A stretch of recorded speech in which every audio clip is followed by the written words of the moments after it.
Hello friends, स्वागत है आपका अपने चैनल फैक्ट्स और रावली में। अगर आप हमारे चैनल पर नए आए हैं तो चैनल को लाइक और सब्सक्राइब करना ना भूलें। आज के विषय हैं पे और पेम किलर। ये भारतीय वास्तविक वैम्पायर्स हैं जो रक्त पिपासु हैं।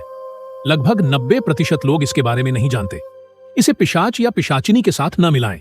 वे अलग अलग हैं। रक्त पिपासु के लिए युद्ध के मैदान से बेहतर भोजन की जगह और क्या हो सकती है। भारत और हिंदू पौराणिक कथाओं के इन वैम्पायर्स को युद्धों और लड़ाइयों में डर पैदा करने के लिए चुना जाता है, जो गिरे हुए सैनिकों को खाने के लिए इंतजार करते हैं। ये जीव, जिन्हें पे या पेम किलर कहा जाता है, तमिल में दक्षिण भारत के पिशाच हैं। पे नर वैम्पायर्स हैं और पेम किलर मादा वैम्पायर्स हैं। भारत में कई अलग अलग पिशाच हैं और ऐसा इसलिए है क्योंकि यह हजारों अलग अलग स्थानीय रीति रिवाजों और धर्मों की लोक कथाओं से समृद्ध देश है। इस देश में संभवतः किसी भी अन्य संस्कृति की तुलना में रक्त पिपासु की अधिक लोक कथाएं हैं। हिंदू धर्म के धर्म और पौराणिक कथाओं में वास्तव में हजारों अलग अलग स्थानीय धर्म शामिल हैं, जो धीरे धीरे विकसित होकर आज हिंदू धर्म के रूप में जाने जाते हैं। शहर दर शहर और गांव दर गांव किंवदंतियां और लोक कथाएं अभी भी बहुत अलग अलग हैं। भारत के जिस हिस्से में आप रहते हैं, उसके आधार पर जिन देवताओं की पूजा की जाती है वे अलग अलग होते हैं और चुनने के लिए हजारों हजारों देवता हैं। और भारत की पौराणिक कथाओं में जितने देवता हैं उतने ही राक्षस भी हैं।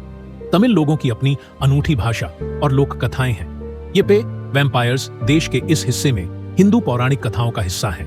पे युद्ध के मैदानों और युद्धों के वैम्पायर्स हैं। पेमा किलर इस वैम्पायर के महिला अवतार का नाम है और वह खून से लथपथ लाशों को खाते हुए एक अनुष्ठानिक नृत्य करती है।